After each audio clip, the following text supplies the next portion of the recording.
وہ تو باتوں باتوں میں کتابیں دل میں اتار دیتے ہیں۔ لہٰذا شیخ مبارک بلائے گئے اور فیضی انہیں ساتھ لے کر حاضر ہوئے اور صرف ہوائی شروع کی۔ اس صحبت میں فیضی نے یہ بھی عرض کی کہ شیخ مبارک یہاں پہ اکثر آیا جایا کریں گے، لیکن چند روز میں ہی ہجوم تعلقات سے وہ شوق ختم ہو گیا اور شیخ کا آنا وہیں اتفاقی تقریبوں پر رہ گیا۔ کبھی کبھی آتے اور حکمت، فلسفہ، تاریخ، نقل، حکایات، غرض اپنی شگفتہ بیانی سے بادشاہ کو خوش کر جاتے۔ اس سے شیخ صاحب کا بھی اقبال چمکا اور بادشاہ اکبر کی علمیت میں اضافہ ہوا۔ شیخ مبارک کو موسیقی میں مہارت تھی، تو ایک دفعہ بادشاہ اکبر کی اس کے ساتھ اس موضوع پر گفتگو ہوئی تو شیخ سے بادشاہ اکبر نے کہا کہ اس فن کا جو سامان ہم نے بہم پہنچایا ہے تمہیں دکھائیں گے۔ چنانچہ شیخ منجو اور تانسین وغیرہ چند گویوں کو بلایا گیا کہ شیخ کے گھر جا کر اپنا کمال دکھائیں تاکہ شیخ مبارک ان کا جائزہ لے کر اکبر اعظم کو آگاہ کریں۔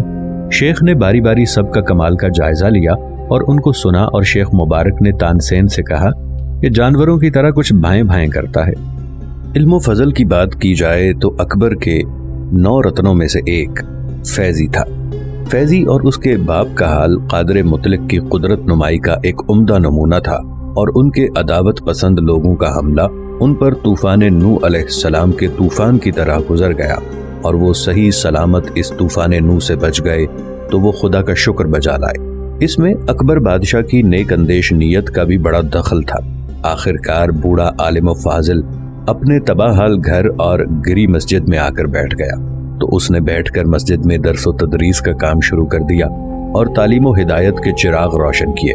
شیخ فیضی، جس کا آئے دن کے صدموں سے دل گھٹ رہا تھا، اب اس کی طبیعت بھی ذرا سنبھل کر روشن ہونے لگی اور پھولوں کی طرح مہک دینے لگی، اور آخر کار اس کا اثر دربار شاہی تک پہنچ گیا۔ تو 974 ہجری بادشاہی لشکر نے چتوڑ پر علم اٹھائے ہوئے تھے، تو کسی تقریب میں دربار میں اس کا ذکر ہوا۔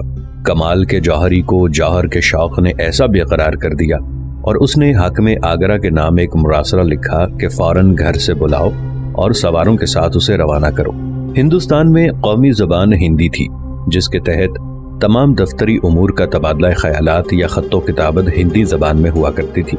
تو اس قومی زبان میں ہی دفتری خط و کتابت ہوتی، تو ہندوستان کے شاہی دفتروں کے کاغذات ہندو ملازم اپنے ہندی اصولوں کے مطابق رکھتے تھے، اور ان کے برعکس انگریز یا ولایتی لوگ اصول اور ضوابط کے مطابق کاغذات خط و کتابت میں رکھتے۔ اس اختلاف کی وجہ سے دفاتر شاہی میں عجیب خلط ملط ہو رہا تھا، جس سے شاہی کاغذات کو تلاش کرنے میں مشکلات کا سامنا تھا۔ تو یہ مشکل دور کرنے کے لیے شہنشاہ اکبر نے حکم جاری کیا، جس کے تحت ٹوڈر مل فیضی، میر فتح اللہ شیرازی، نظام الدین بخشی، حکیم ابو الفتح، حکیم حمام وغیرہ سب مل کر اکٹھے بیٹھ کر کاغذات دفتری کے لیے قواعد و ضوابط تیار کر رہے تھے۔ اس ضمن میں حساب کے قواعد و ضوابط بھی تیار کیے گئے تھے کہ سب محاسب ایک طور پر عمل درآمد کریں اور تحریروں میں اختلاف نہ ہو، یعنی سب ایک جیسی ہوں تاکہ اس کو سب سمجھ سکیں اور ان پر عمل کرنے میں کوئی مشکل یا دقت نہ ہو۔ ان قواعد و ضوابط کے تیار کرنے سے یہ ظاہر ہوتا ہے کہ فیض کا اکبر کے دربار میں بڑا عمل دخل تھا، اور اس کا مقام اپنے ہم اثر درباریوں میں بہت بلند تھا۔ ان قواعد و ضوابط کے بعد دفتری کاغذات میں ایک مطابقت پیدا ہو گئی، اور ہندی ملازموں اور ولایتی ملازموں کے طریقوں سے اختلاف بھی جاتا رہا۔ جو شہزادہ تعلیم حاصل کرنے کا شوق رکھتا تھا تو اسی کو علم کرنے کا شعور اور شوق ہوتا، تو اکبر اس کو فیضی کی شاگردی میں بھیجتا تھا، جو کہ فیضی کے لیے اکبر کا بہت بڑا اعزاز تھا، اور وہ اس بات پر فخر کرتا تھا۔ اکبر فیضی کے حوالے اس کو کر کے کہتا کہ اس کی تعلیم و تربیت کرو۔ چنانچہ سلیم شاہ، مراد اور دانیال یہ تمام فیضی کے شاگرد تھے، اور فیضی کو بھی ان کا شاگرد ہونے کی وجہ سے فخر تھا۔ اس کو اللہ تعالیٰ کا بڑا احسان اور کرم تصور کرتا تھا، لیکن اس کے باوجود وہ بڑے عجز و انکسار سے کہتا تھا کہ ان کے دل روشن سے سب کچھ روشن ہے، مجھے آتا ہی کیا ہے جو میں انہیں سکھاؤں، میں ان سے آپ آداب اقبال سبق حاصل کرتا ہوں۔ سلاطین چغتائیہ کی حکومت کا دور تھا، جو کہ بڑے عروج پر حکومت تھی۔ اس کے دور میں 996 ہجری میں فیضی کو ملک الشعراء کا خطاب دیا گیا۔ یہ اس کا دوسرا خطاب تھا۔ سب سے پہلے غزالی شہیدی کو یہ خطاب ملا، اس کے بعد فیضی کو دیا گیا، مگر یہ خطاب حاصل کرنے کے لیے نہ تو کوئی اس نے التجا کی اور نہ ہی کسی قسم کی کوئی درخواست تھی۔ بلکہ اسے اعلیٰ درجے کی قربت اور اقتدار حاصل تھا، اور نہ اس شخص نے کسی قسم کی حکومت کی رعایت لینے کی کوشش کی۔ ادھر اکبر اعظم کی پہلی آرزو تھی کہ کل ہندوستان اس کے زیر قلم ہو، اور سلاطین دکن کو ہمیشہ آزاد رہنا چاہتے تھے اور اکثر آزاد رہتے تھے۔ چغتائیہ حکومت کے انداز بھی کچھ نرالے ہی تھے جو کہ اہل دکن کو پسند نہ تھے، اور وہ اس طرح کی اطاعت کو بڑی توہین اور بے عزتی تصور کرتے تھے، کیونکہ وہ یہ پسند نہ کرتے کہ سکہ، خطبہ، بحالی برطرفی، تبدیلی یا عطیہ ان میں کسی کے حکم کے تابع ہوں۔ ان کی صورتحال کچھ ایسی تھی کہ ان باتوں کو ایک کھلم کھلا ظاہر بھی کر سکتا تھا۔ برسات کے موسم کی بارش اپنے عروج پر تھی۔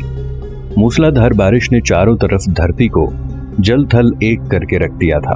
ایسے میں جنوبی ہند کی ریاست گونڈوانا کے مرکزی شہر چوڑ گڑھ کے نواح میں دموا نام کے میدانوں کے اندر 2 گھوڑوں کی ایک بگھی اس شاہراہ پر رواں دواں تھی جو ریاست گونڈوانا کے مرکزی شہر چوڑ گڑھ کی طرف جاتی تھی۔ بگھی کے اندر ریاست گونڈوانا کی رانی درگاوتی کی بہن راجکماری کملا دیوی اور رانی کی بھتیجی راجکماری رتن کماری سوار تھی۔ دونوں ابھی نو عمر اور معصوم تھی، اور ہر روز اپنی ریاست کے شہ سواروں کے ساتھ گھوڑ دوڑ کے لیے اپنے مرکزی شہر چوڑ گڑھ سے نکلتی تھی۔ اس روز بھی وہ گھوڑ دوڑ کے لیے نکلی تھیں اور موسلا دھار بارش نے انہیں آن لیا۔ تیز بارش کی وجہ سے بگھی کے اطراف میں جو چمڑے کے پردے تھے وہ نیچے گرا دیے گئے تھے تاکہ بارش کا پانی بگھی کے اندر داخل نہ ہو۔ بگھی کا سائز ڈھلی ہوئی عمر کا ایک شخص عبداللہ خان تھا جو بہت ہی احتیاط سے گھوڑوں کو چوڑ گڑھ کی طرف جانے والی شاہراہ پر ہانک رہا تھا۔ شاہراہ پر چونکہ پانی کھڑا تھا لہذا کبھی کبھی بگھی کے پہیے لمحہ بلمحہ دلدل بنتے کیچڑ کے اندر دھس جاتے تھے، جس پر عبداللہ خان گھوڑوں کو چابک رسید کرتے ہوئے ان کی رفتار تیز کر دیتا تاکہ بگھی کہیں پھنس کر اس کے لیے مصیبت کا باعث نہ بن جائے۔ بگھی کے دائیں بائیں محافظوں کے علاوہ وہ شہ سوار بھی تھے جو راجکماری کملا دیوی اور راجکماری رتن کماری کو گھڑ دوڑ سکھاتے تھے۔ 2 گھوڑوں کی بگھی تھوڑا ہی آگے گئی ہوگی کہ وہی کچھ ہوا جس کا عبداللہ خان کو ڈر تھا۔ تیز بارش کے باعث شاہراہ پر جس پر کوئی زیادہ آمد و رفت نہ ہوتی تھی دلدل کی صورت اختیار کر گئی تھی، لہٰذا ایک جگہ گھوڑوں کے زور لگانے کے باوجود بگھی کے پہیے کیچڑ میں دھس گئے اور گھوڑے بگھی کو کھینچ نکالنے میں ناکام رہے۔ عبداللہ خان نے بار بار گھوڑوں کو چابک رسید کیے، لیکن جب اس نے دیکھا کہ گھوڑے تنگ آ کر بدکنے والے ہیں تب اس نے ہاتھ کھینچ لیا اور گہری سوچوں میں ڈوب گیا۔ اس موقع پر دونوں راجکماریوں کے محافظوں کا جو سردار تھا جس کا نام کیدار سنگھ تھا وہ انتہائی غصے اور غضبناکی میں عبداللہ خان کو مخاطب کر کے کہنے لگا، عبداللہ خان بوڑھے ہو گئے ہو لیکن گھوڑوں کو ہانکنا ابھی تک نہ آیا۔ کیدار سنگھ کے ان الفاظ پر عبداللہ خان کسی قدر غصہ کھا گیا تھا۔ کہنے لگا، کیدار سنگھ بارش شروع ہونے سے پہلے ہی میں نے آپ لوگوں کو تنبیہ کر دی تھی کہ ہمیں واپس جانا چاہیے، لیکن آپ لوگوں نے میری بات نہیں مانی۔ اب جب کہ تیز بارش کی وجہ سے شاہراہ دلدل کی صورت اختیار کر گئی ہے تو اس میں نہ گھوڑوں کا قصور ہے نہ میرا کوئی دوش۔ میں اگر گھوڑوں کو چابک پہ چابک رسید کرتا ہوں تو یاد رکھنا گھوڑے بدک جائیں گے اور بگھی کو الٹا کر رکھ دیں گے۔ اس بنا پر میں نے چابک سے ہاتھ کھینچ لیا ہے۔ غلطی آپ لوگوں کی ہے کہ آپ لوگوں نے واپسی کے لیے میری بات نہیں مانی۔ عبداللہ کے ان الفاظ پر کیدار سنگھ غضبناک ہو گیا تھا۔ کچھ دیر سرخ آنکھوں سے انتہائی غضبناکی میں اس کی طرف دیکھا، پھر کہنے لگا، اپنی غلطی تسلیم نہ کرنا، سارا دوش ہم پر ڈالنے کی کوشش نہ کرو۔ نیچے اترو، جس طرح تم نے بگھی کو دلدل میں پھنسایا ہے اسی طرح اسے نکالو۔ دیکھو بارش لمحہ بلمحہ تیز ہوتی جا رہی ہے، مغرب میں سورج غروب ہونے والا ہے، اور اگر رات ہو گئی تو یاد رکھنا دونوں راجکماریوں کے واپس نہ پہنچنے پر رانی ہم سب کی گردن کاٹ لینے کا حکم صادر کر دے گی۔ کیدار سنگھ کے ان الفاظ کی پرواہ کیے بغیر عبداللہ خان اپنی جگہ پر بیٹھا رہا، پھر اسے مخاطب کر کے کہنے لگا، مجھ اکیلے کے نیچے اترنے سے بگھی دلدل سے نکل نہیں جائے گی۔ آپ سب لوگ اپنے گھوڑوں سے اتریں اور بگھی کے پہیوں کو پکڑ کر زور لگائیں تاکہ بگھی دلدل سے نکل جائے۔ میں بڑی نرمی اور ملائمت سے گھوڑوں کو ہانکنے کی کوشش کرتا ہوں۔ عبداللہ خان کے ان الفاظ پر کیدار سنگھ مزید تاؤ کھا گیا تھا۔ غضبناک ہو کر بول اٹھا، تو ہم تمہارے داس ہیں کہ تم خود تو بگھی میں بیٹھے رہو اور ہم اپنے گھوڑوں سے اتریں، کیچڑ میں لت پت ہو کر بگھی کو نکالیں اور تم راجہ بن کر اپنی نشست پر بیٹھے رہو۔ اس کے ساتھ ہی کیدار سنگھ کو نہ جانے کیا سوچی، ایک دم ہاتھ آگے بڑھا کر عبداللہ خان کو ایک جھٹکے کے ساتھ کھینچا اور بگھی سے نیچے گرا دیا۔ عبداللہ خان ڈھلی ہوئی عمر کا شخص تھا۔ کیدار سنگھ کے اس طرح جھٹکا دینے سے پلٹیاں کھاتا ہوا بگھی کے پہیے کے قریب کیچڑ میں گر گیا تھا۔